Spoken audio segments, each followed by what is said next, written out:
Welcome to Ask Win, everyone. This morning with me, I have Tiffany. Tiffany runs Dreams Recycled, and I'm going to let Miss Tiffany take it away. Hi, Win. Thank you so much for asking me to be on your podcast. You are so welcome. I'm Tiffany Beverlin. I actually created a one-of-a-kind website for divorcees after my own divorce. I was married for 16 years and I have 3 children. And like most people, you don't think you're ever going to get divorced. But I found myself in that position, and I just realized that there was really nowhere positive where you could go as a divorcee and do practical things like sell off your ring and sell off your dress, and also do emotionally positive things like find upbeat advice, find new friends, find information and resources that you will need to get through your divorce. And so I kind of created this one-stop shop called dreamsrecycled.com. So we help all divorcees, men and women, and we help them kind of divorce in a healthier, more positive way. Okay, well, when you talked about resources on Dreams Recycled, what are we talking about? Are we talking about loyalties? Are we talking about child custody? Are we talking about, what are we talking about? Where are we going with this? Well, we offer all resources. So when you get divorced, everyone's divorce story is a little bit different. But, obviously everybody needs a lawyer. It's good for them if they get a therapist or a counselor. Yeah. So we have those. And then we have our own team, and I am actually one of the team of divorce coaches, and we help you one-on-one divorce more positively and happier and healthier. And then people want other services that are much more fun. Like they want things like travel because they want to go on a trip, or they want to plan a divorce party. And we have services to help them, do the more fun side of things too. And so, okay, after we get to the icky stuff, you help people do the more fun side of divorce, which is always not fun. The school that I actually went to and now teach at, we have a lot of divorced parents, and it's sad because of the kids. It's sad because of the kids. So from an educational standpoint, I don't know how to put this, but I will put it this way. From an educational standpoint, and to those parents who are listening to this podcast and going through the dreaded divorce right now, what do you suggest to parents to tell their kids? I know this can be a little sketchy, and I know the first thing you should tell the kids is nothing to do with you, but is there something we can do to help the kids and the parents together? I mean, what? Yeah, actually, there's a lot you can do. And I think the biggest thing that everyone can do in society, like you as a teacher, or if your friend is getting divorced or your family member is getting divorced, one of the biggest things we can do to help these people and the children is to stay positive. Because children especially react to the emotion and the energy that you give off. Yeah. And so it's already traumatic. It's already depressing. We don't advocate divorce. We literally only help people once they've made the divorce decision. And we advocate that you always put your children first, and that you try and maintain as much positivity and kind of healthy atmosphere as you can. And you were exactly right. You tell the child that it is not their fault. It's nothing they did or didn't do, which is a child's issue, that sometimes they think it's something they didn't do that they should have done. And you make sure that the child knows that no matter what, the love has not been divided. The love is exactly the same. You still have two parents who love you unconditionally. The only difference really will be that you, hopefully, moving on in the future, will now have two happy parents living separately as opposed to two unhappy parents living together. And I think children, we don't give them enough credit for how smart they are and how quickly they actually understand this when you explain it to them like this. Yeah. Because every kid I've ever spoken to, you say to them, do you want your parents to be happy? Well, the answer is yes. Yeah. The answer is yes. And so, okay, now I'm asking this from a advocate, from a teacher's standpoint. What if little Susie walks in one day to a classroom and says, well, let's out to the classroom, which kids sometimes do, Mommy and Daddy are getting a divorce. What can we do from the teacher's standpoint? I mean, is there anything we can do? Help me out there. Because that sometimes happens. Yeah, absolutely. The same thing. Just remain positive and explain to Susie, you know, the love is not divided. The biggest fear children have of divorce is the change. They're worried they won't see one parent or the other parent. They're worried they won't have the birthday party that they thought they were going to have. They're worried that they're not going to see their cousin anymore because he's on one side of the family or she's on the other side of the family. And so your job as a parent, if you're going to divorce responsibly, is you implement as few changes as you can. Obviously, there will be two separate houses, but even that, you can say, you know, you kind of point out the positive to the child in your class and say, okay, so where's Daddy moving or where's Mommy moving? Are you going to get a whole, you know, get a whole new bedroom? What are you going to pick? And you try to make them part of the process, because when they feel that they actually have choices in it, even if it's just little practical choices, like they're going to pick out their new bedspread color, they start to feel more about what they can gain as opposed to what they lose. And I see it. I definitely think. And hopefully, you guys, your child will be able to stay in the same school district. Absolutely. Yeah. So that will make it easier. That will make it easier if they can stay in the same school, because uprooting your schools isn't easy on anyone, especially when you're going through family issues at home. Uprooting your life isn't easy on anyone.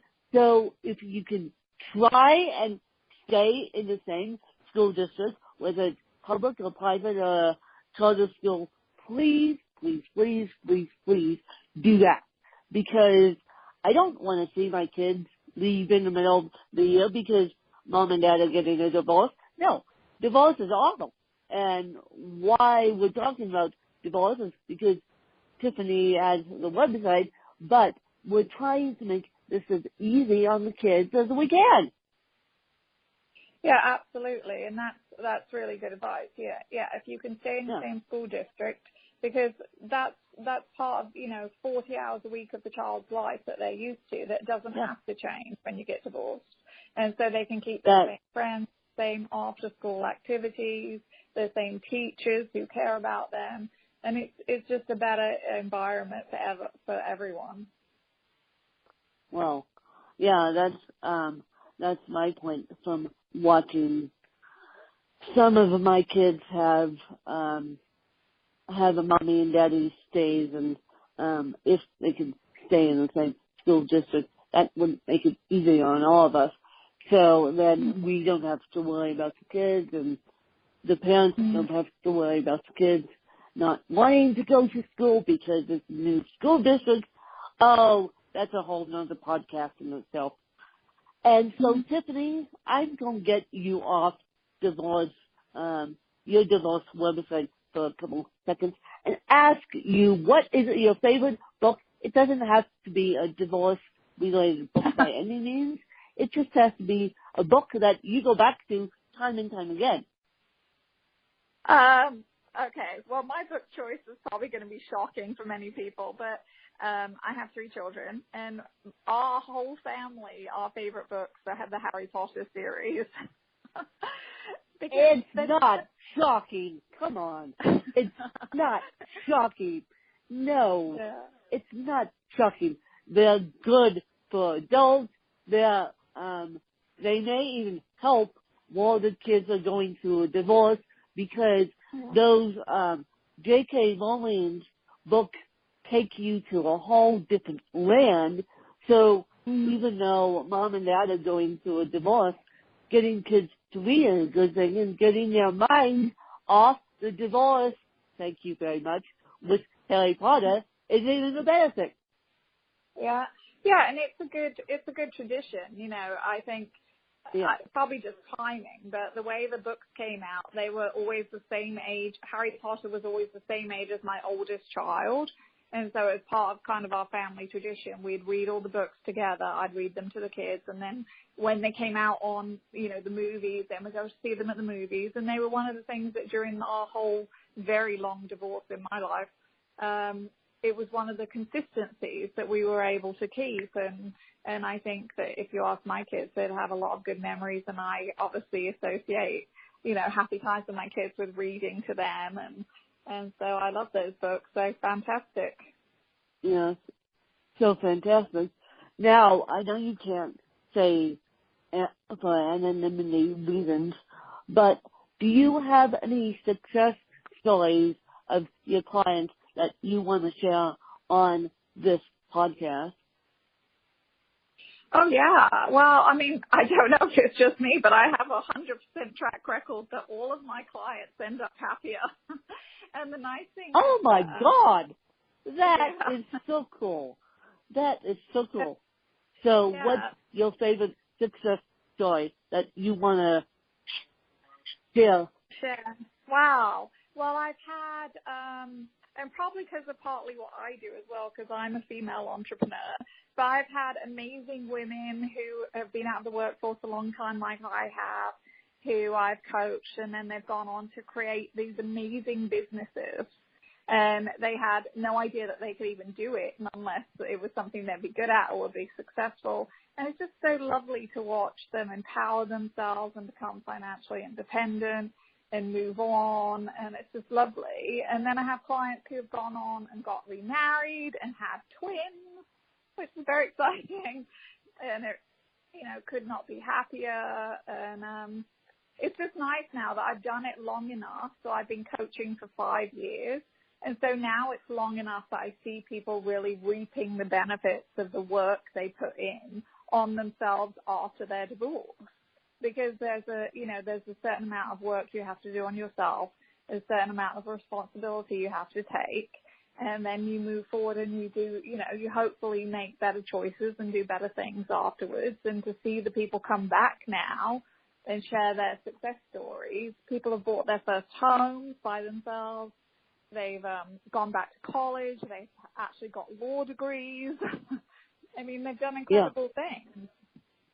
So They've I'm very done proud incredible. for my divorcees. They've done incredible things, and I'm sorry, you guys, if you heard this strange voice in the background. That was my dad trying to talk to me, but he's gone now, so I can continue what I was doing. I just show him the phone, and he knows to go away. But my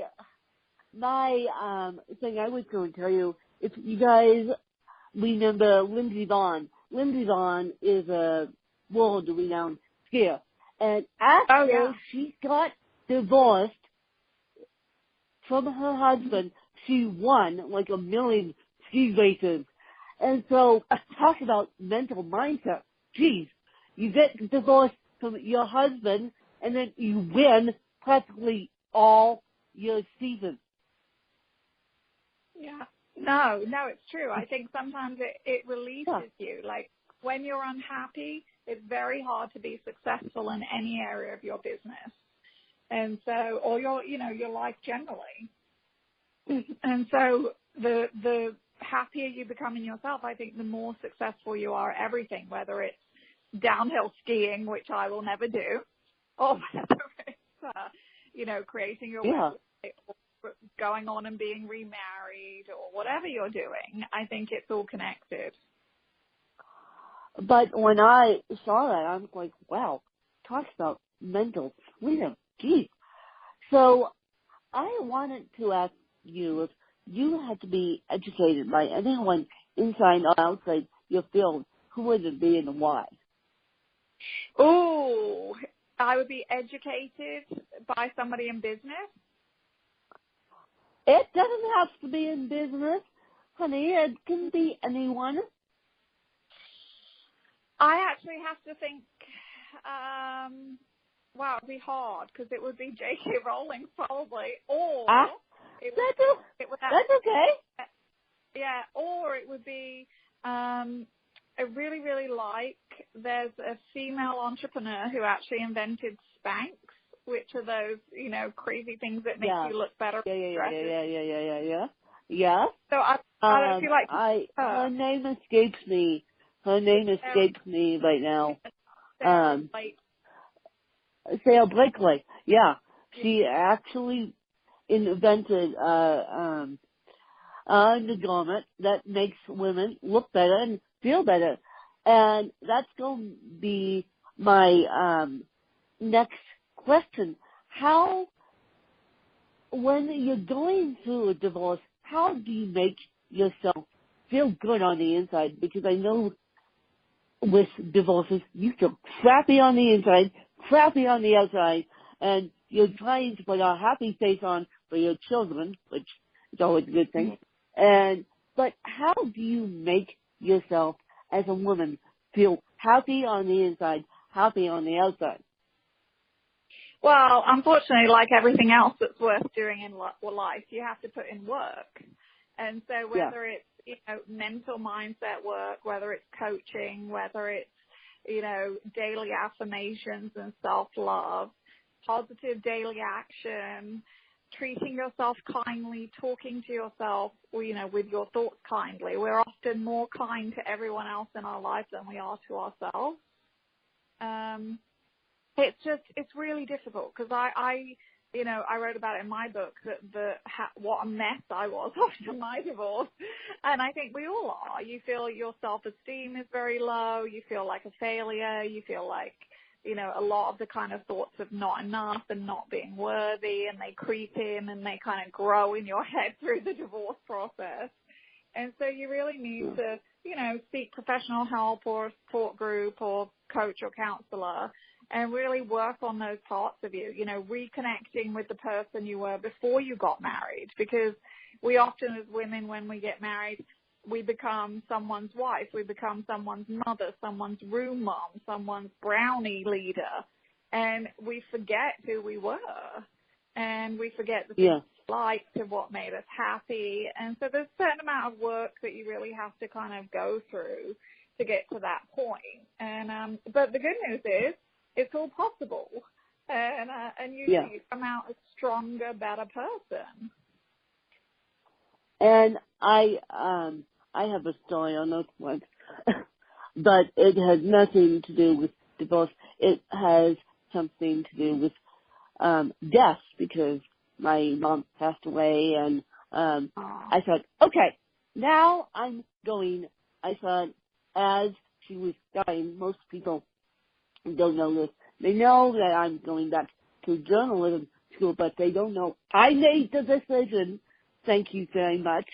In her hospital room, I made the decision in her hospital room that I was going back to school for my art, and I was a self-taught digital painter at the time. I didn't realize my art would be turning into the art of writing and journalism, but I made the decision in her hospital room because I thought, okay, now I'm going to feel crappy for the next year. What am I going to do to make myself happy and pull myself out of the slump of grief. And so sometimes you have to make those decisions, and this was my decision in a hospital room, a white, icky hospital room, but sometimes you have to make those decisions in the oddest places possible, like lawyer's office when you're signing documents to get a divorce. And you have to decide, okay, I can't stay in this slump forever. How am I going to make myself happy? No, that's great advice, and I'm sorry about your mother. That must be very difficult. Oh, but well, that's good. Yeah, but I think adversity brings out the worst, because obviously you're emotionally heartbroken, but it also gives us the strength to do things that we had no idea we could even do. And I think you'll find a lot of people during times of adversity do things that they probably wouldn't have done. And whether it's, because they feel that life is short and that things could go wrong, or they have the kind of mindset, what have you got to lose? Or as you said, like, how am I going to spend my time productively? We can take giant leaps that if we had gone on in our regular life, we would never have taken. And I think that is the silver lining of adversity, and we have to look for it. Yes, we have to look for it. We have to pull ourselves up and move on. And right now I'm going through a situation in my home life which has nothing to do with divorce. Again, because I have cerebral palsy is kind of getting in the way of this podcast due to I need full-time assistance, dressing, bathing, and all that good stuff and personal care. But my aide quit, and I can't find another one. Hard as I try, I can't find another one. So that's why I am. CP has gotten in the way of this podcast. But again, I'm trying and I'm pulling up the best resources I can, and I will find an aid. It's just taken me a little bit longer than I thought.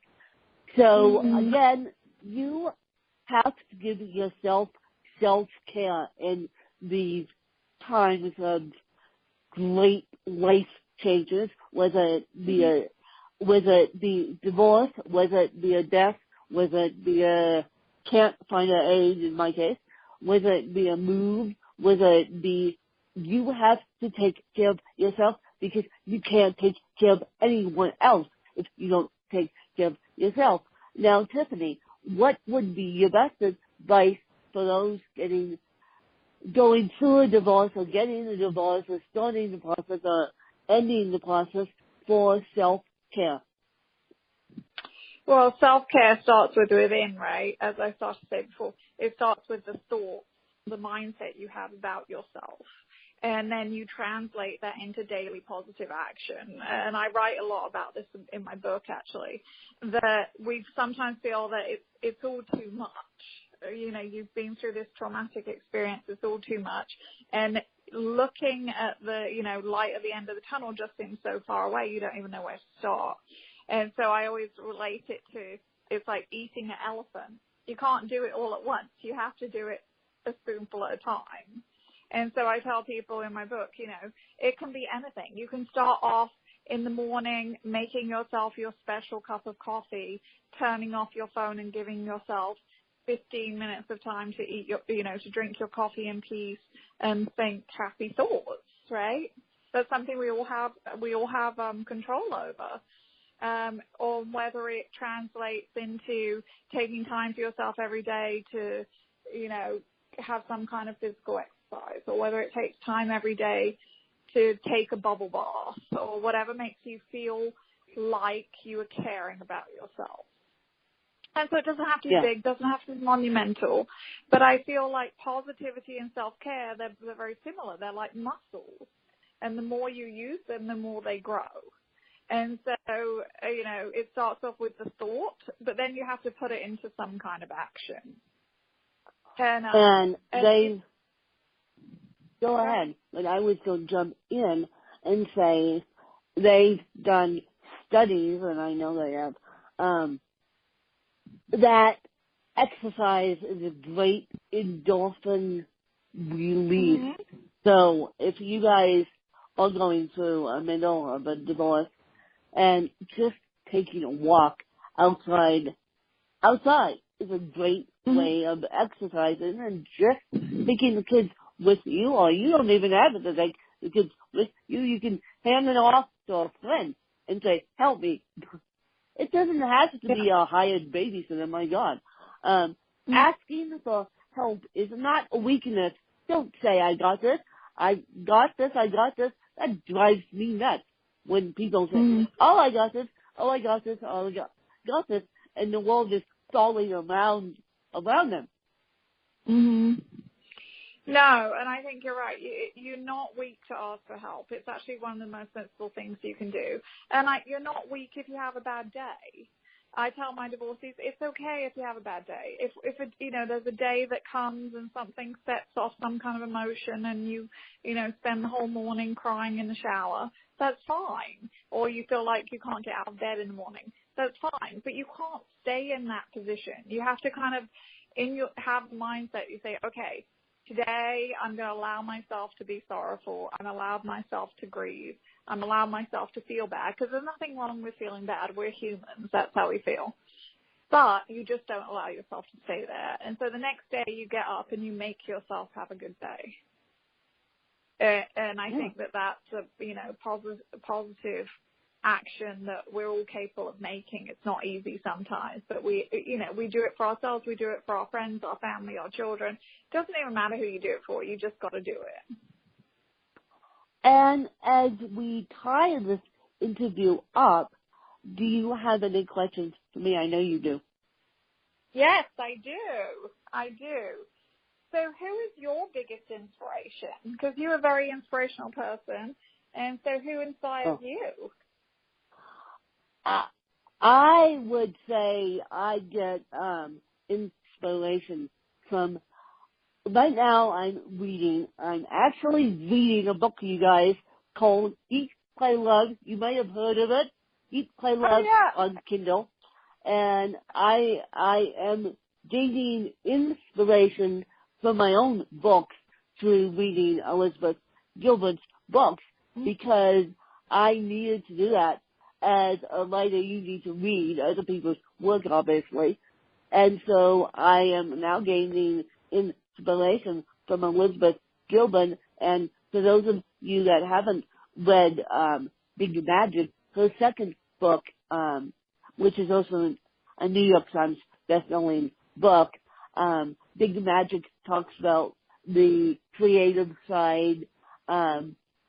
Eat, Play, Love talks about cheating on her husband and divorce. And so you may want to pick that book up if you're going through a divorce. I wouldn't recommend it. And just give yourself self-care to read that book. I mean, I was shocked, but that's just me. But since I am now reading on my Kindle, you guys can hand me Kindle books and I'll read them. I mean, it's a wonderful thing to get immersed in the book. Yeah, no, it's a great book. It's on one of the lists that I have for books for divorcees that we recommend, because it has a lot of good kind of tips in there. And and so then the other thing I wanted to ask you was, what is your biggest advice to others for overcoming adversity? What is my biggest advice? Just don't bury your head in the sand. And now I need to practice what I preach about my own age situation. And I feel like burying my head in the sand and calling CP quits. And now I need to practice what I preach and don't bury my head in my own sand. But don't bury your head in the sand. Don't cover yourself in paperwork, and I know that a lot of paperwork and a lot of fees dealing with lawyers in any sense of the word, but just ask for help and just don't bury your head in the sand. Because there is light at the end of the tunnel. Yeah, no, because I think action by nature, any kind of productivity in action, even if it's making 4 phone calls that you don't find an aid, you still feel better in yourself that you have taken action. It's when you hide from things that it definitely gets worse. I agree with you.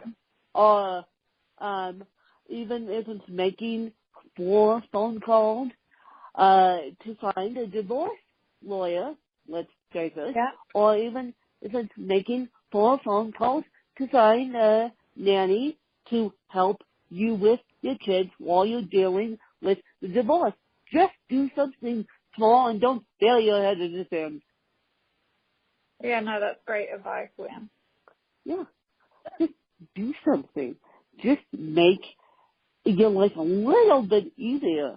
And start with 3. Start with 4. It doesn't have to be 25 phone calls.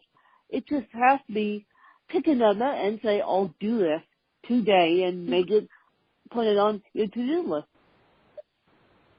Yeah, no, great. That's great advice. Yeah, great. Don't bury your head in the sand, because burying your head in the sand won't help your kids, won't help your ex or soon-to-be ex, and it won't help you. It won't help anyone around you. And just be self-loving and don't bury your head in the sand. And that's going to be my advice. Now I have to practice what I preach, you guys. Yeah, no, and that's the thing, being a leader, being a podcaster, having a message out there in any way, you have to practice what you preach. Yeah, now I have to go practice what I preach and make that phone call, and which I plan to do, you guys, today, so that's a good thing. But I would love to thank Tiffany for coming on and sharing her story. And where can we find your book? I know we can found the website at dreamsdivorce.com, or maybe I got that wrong, I probably did. But where can we find the book? Well, the book is on the website, which is dreamsrecycled.com, and you can also find my book. Recycle. See, I said Dreams Divorce. That's where my head's at right now. Yeah. No, my book is actually called My Dreams Recycled, and it tells the story of what happened after my divorce, how I created a company and helped other divorcees. And my book is on Amazon under My Dreams Divorce and under the author Tiffany Beverlin. And it's also available through my website at dreamsrecycled.com. And we are on every social media. That's where you found me. So whether it's Twitter, Pinterest, LinkedIn, wherever you are, we own Dreams Recycled everywhere. So just look us up and and follow us. And if you guys want to get hold of Tiffany, just go to dreamsrecycled.com. And as she said, she's on every social media. That's how I found her. I found her probably via Twitter, because here's a secret to you guys. I simply say to people on Twitter, can I interview you? I don't care about your stories. And sometimes they say yes. Sometimes they say you have to circle back with me. I'm too busy, but 9 times out of 10, they do say yes, and then they follow me on Twitter, figure out who I am, and that just leads to more of a yes, because they think I'm an inspiration, just like Tiffany said, and I want to leave a good legacy and leave a good message, even though CT gets in the way, but I'm using CT as my gift, not my cursor. But I want to thank Tiffany, and I want to have you guys go check out the book and go check out dreamsrecycled.com. They even have a section, I know this because I checked it out myself, they even have a section to recycle your engagement ring. And I think rings are expensive, and we would like a little bit of cash to help us with our divorce. Thank you very much. And so go check out dreamsrecycled.com, and please, please, please, please, please, when you find a book on Amazon, My Dreams Recycled, please leave a review, because that makes the Amazon Cookie Monster happy, and it just shows Tiffany's book to more people. Please, please, please, please, please leave a review. It doesn't have to be a kind review. It just has to be a review of some sort. And I thank Tiffany for coming on and sharing her story and giving practical advice. And I will catch you guys later, and you guys will hear a lot more from me over the next couple of weeks, and we'll see what happens, and we're just going to keep trucking along, and I want you guys to do the same. Thanks, you guys. Bye.